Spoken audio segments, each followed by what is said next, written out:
नमस्कार, मैं हूं आपके साथ सूर्यवंशी मोनू सैनी और आप देख रहे हैं ब्रेकिंग प्लस न्यूज। आज हम बात करेंगे उत्तर प्रदेश के मुजफ्फरनगर जिले की मीरापुर विधानसभा सीट के बारे में। यह सीट इस बार उपचुनाव के केंद्र में है और इस उपचुनाव में कुछ दिलचस्प घटनाक्रम देखने को मिल सकते हैं। मीरापुर विधानसभा सीट का चुनावी इतिहास बहुत ही खास है, जहां पिछले 59 सालों में कभी भी कोई लोकल नेता विधानसभा तक नहीं पहुंच सका। इस सीट पर हमेशा बाहरी नेताओं को ही सफलता मिलती रही और अब यह सवाल है कि इस बार क्या यही ट्रेंड जारी रहेगा या कुछ नया देखने को मिलेगा। मीरापुर विधानसभा का चुनावी इतिहास काफी दिलचस्प और विविधतापूर्ण रहा। पहले इसका नाम भोका रेड्डी था, जो बाद में मोरना हो गया और फिर 2012 के विधानसभा चुनावों में इसे मीरापुर नाम से जाना गया। इस सीट ने हमेशा राज्य की राजनीति में एक खास स्थान बनाए रखा है और यहाँ के मतदाता बाहरी नेताओं पर ज्यादा भरोसा करते आए हैं। यहाँ एक ही परिवार की 3 पीढ़ियों ने विधानसभा में प्रतिनिधित्व किया है। यूपी के पहले डिप्टी सीएम बाबू नारायण सिंह ने इस सीट से विधायक के रूप में काम किया। उसके बाद उनके बेटे संजय चौहान और फिर बाद में पोते यानी कि चंदन चौहान ने भी मीरापुर से चुनाव लड़ा और जीत हासिल की। संजय चौहान के बाद चंदन चौहान 2022 के विधानसभा चुनाव में लोकदल के टिकट पर मीरापुर सीट से जीत दर्ज की। चंदन चौहान अब लोकसभा सदस्य बन चुके हैं और इसलिए यह सीट खाली हुई है। इस बार उपचुनाव में एक बार फिर मीरापुर के चुनावी समीकरण में बाहरी उम्मीदवारों का दबदबा है। यह देखना दिलचस्प होगा कि क्या इस बार लोकल उम्मीदवार इस रुझान को बदलने में सफल हो पाते हैं या फिर बाहरी उम्मीदवारों का ही दबदबा कायम रहता है।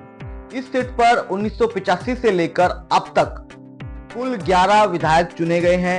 इनमें से किसी भी लोकल उम्मीदवार को यहां जीतने का मौका नहीं मिला।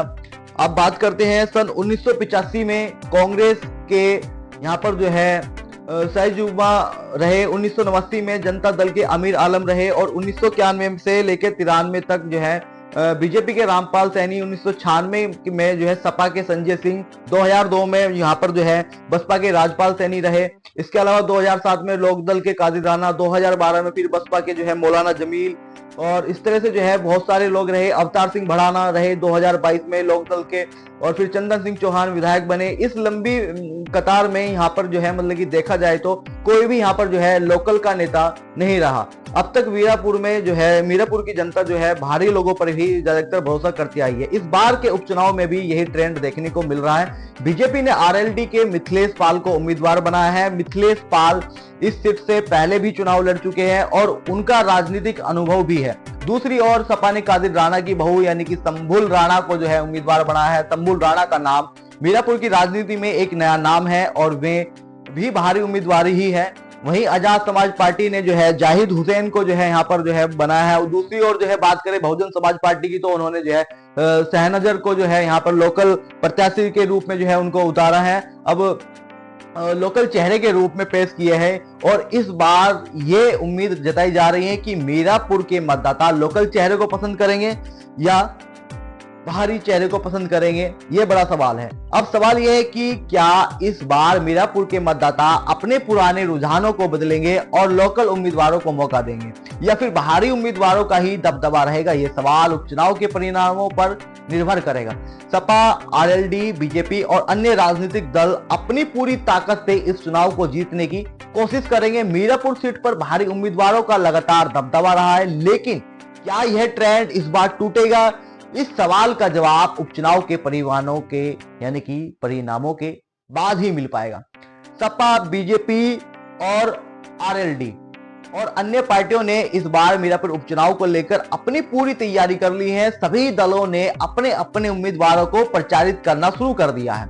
मिथिलेश पाल, तंबुल राणा, जाहिद हुसैन और जो है सहनगर जैसे उम्मीदवार चुनावी मैदान में हैं और यह देखना दिलचस्प होगा कि कौन सा दल इस बार मीरापुर की जनता को अपनी ओर खींचने में सफल होता है। इस चुनावी मुकाबले में जो भी जीत हासिल करेगा वह निश्चित ही मीरापुर की राजनीति में एक नया मोड़ लाएगा। अंत में यह कहा जा सकता है कि मीरापुर विधानसभा की सीट पर इस बार उपचुनाव के दौरान बहुत उतार चढ़ाव देखने को मिलेंगे। मीरापुर के मतदाता इस बार क्या रुख अपनाते हैं, यह देखना महत्वपूर्ण होगा। क्या वे फिर से बाहरी उम्मीदवारों को चुनेंगे या फिर वे लोकल चेहरों को मौका देंगे, यह सवाल चुनाव परिणामों पर निर्भर करेगा। इस चुनाव के बाद हम देखेंगे कि मीरापुर की राजनीति में कौन सा नया अध्याय जुड़ता है। तो भाई ये था मीरापुर विधानसभा उपचुनाव का विस्तृत विश्लेषण। हम आपको इस सीट पर होने वाले आगामी घटनाक्रमों के बारे में जो है अपडेट देंगे। फिलहाल के लिए इतना ही, बने रहिए तब तक के लिए ब्रेकिंग प्लस न्यूज के साथ। धन्यवाद।